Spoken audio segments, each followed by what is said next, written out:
धन्य ऐसी माताएं भी जो अपनी कोख से ऐसे बालकों को जन्म देती हैं जो देश की रक्षा के लिए जाते हैं, फौजी बनते हैं। धन्य ऐसी पत्नियों को जो ऐसे पतियों का चुनाव करती हैं जो फौजी बनते हैं। हम तो यहाँ आनंद के साथ बैठे रहते हैं, कथा भागवत सुन रहे होते, सत्संग पूजा पाठ, अपने बालकों के उन आनंदों में मस्त होते हैं, लेकिन वो अपने घर से अपने बेटे को, अपने पति को वहां भेजती हैं जिससे हम लोग सुख और चैन से सो सकें। मैं ये इसलिए बोल रही हूँ, कभी कभी मुझे कई लोग ऐसी बातें करते हैं ना कि उनको तो अच्छा वो बोनस मिलता है, उनको तो अच्छी फैसिलिटीज मिलती हैं, लेकिन सुख से ज्यादा व्यक्ति की प्राणों की कीमत होती है ना। कोई व्यक्ति अपने परिवार से अलग हो जाए, वो सुख नहीं होता। सुख वो है कि भले उसे छोटा और थोड़ा मिले, लेकिन परिवार के बीच में वो अपने माता पिता, अपनी पत्नी, उन सब के बीच में अपने बच्चों को खिला सके। लेकिन आप बताइए, उन्हें पूरा साल, 4 साल हो जाती हैं, 1 साल हो जाती हैं, कभी कभी त्योहारों पे भी नहीं आ पाते, प्रेम भी नहीं कर पाते, और ऐसा जीवन निकल जाता है उनका। हमें गर्व करना चाहिए उन पर, उनके परिवारों को सम्मान करना चाहिए कि इतना बड़ा त्याग किया।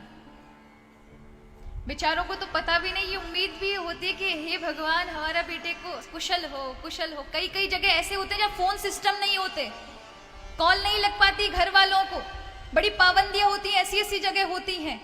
और आर्मी की तो रूल रेगुलेशन ही बहुत होते हैं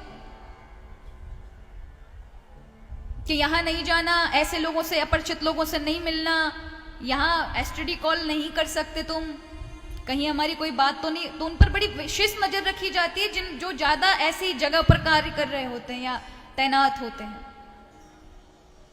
तो एक बड़ा सुंदर सा वो था कि एक आर्मी वाला, एक फौजी भाई प्रतिदिन बैंक के एटीएम में जाता था और 100 रुपए निकालता था प्रतिदिन और चला जाता था। प्रतिदिन का काम था 100 रुपए डालना और 100 रुपए निकालना। एक दिन निकालता था 100 रुपए और दूसरे दिन उसी 100 रुपए को डाल देता था। एक दिन निकालता था 100 रुपए और उसी 100 रुपए को दूसरे दिन डाल देना। ये उसका डेली का कार्य था। जो एटीएम का गार्ड था वो भी देख के परेशान, ये क्या करता है, 100 रुपए निकालता है, अगले दिन 100 रुपए डाल देता है। आसपास के लोग भी ये देखते थे कि भैया हर दिन आता है, 100 रुपए निकालता है और अगले दिन 100 रुपए डाल देता है। एक दिन वहाँ के लोगों ने पूछा कि भाई एक बात बताएं, एक ही साथ पैसे निकाल लो ना, क्या प्रतिदिन आना और क्या प्रतिदिन डालना, ये हमें समझ नहीं आया। प्रतिदिन 100 रुपये निकालते हो और प्रतिदिन 100 रुपये डालते हो, ये क्या मतलब है? या तो निकालो ही मत, और निकाल रहे हो तो पूरा निकाल लो कि डालने की जरूरत ही ना पड़े। तो रो पड़ा।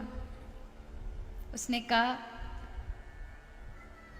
कि यहाँ से मेरी पत्नी को मैं कॉल नहीं कर सकता, मेरे घर वालों को बता नहीं सकता, लेकिन जो बैंक का अकाउंट है ना वो मेरी पत्नी के उससे जुड़ा हुआ है। मैं यहाँ से निकालता हूँ तो उसके पास मैसेज जाता है, मैं यहाँ डाल देता हूँ तो उसके पास मैसेज जाता है। उससे उन्हें फिक्र खत्म हो जाती है कि मैं जीवित हूँ। उन भावनाओं को देखें जिनको ये तक पता नहीं होता कि हमारा बालक ठीक है कि नहीं है। हम उनके भीतर के उस सुख को नहीं, उस दुख को नहीं पहचानते।